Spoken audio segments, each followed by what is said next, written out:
My name is Renner, and today I'm giving you a tour of the things we have in our TV set in Moscow. Everything on this set really has meaning to me, including this big bone. You say, what in the world is that bone? Well, I'll tell you what I told my grandkids one day. They came in, they said, Grandpa, what is that big bone? I said, oh, Grandma and I ate a really big chicken, and that's part of the leftovers. Of course, I was teasing. Well, what is this? We know it's not a chicken bone. It's a mammoth bone, and it's part of the leg of a woolly mammoth. Where in the world would I get a woolly mammoth bone this size?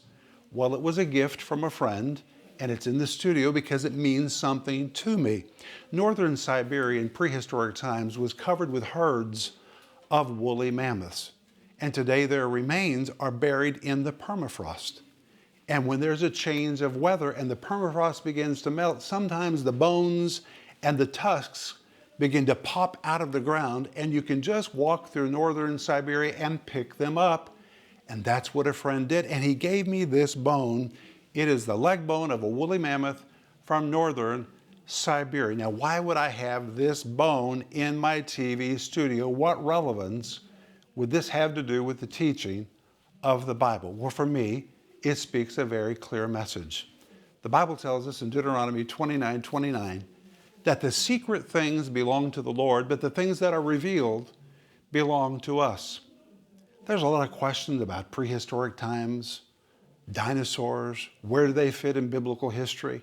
And we don't have all the answers. That's all right. Some things have not been totally revealed yet. When we see Jesus one day, we're going to know everything. But for now, we know what has been revealed. And if we come to subjects that we don't really know the full answer to, that's all right, because we can stick with what has been revealed. That's what we need in order to build our lives. And when I see this mammoth bone, it reminds me, I don't have to know everything. I just have to know what's been revealed. And that's why this woolly mammoth bone is on my TV set. Wow, wasn't that a great video? My friends, would you please subscribe, like, and comment under this video? Please do that. It will help us reach more people with the gospel of Jesus Christ.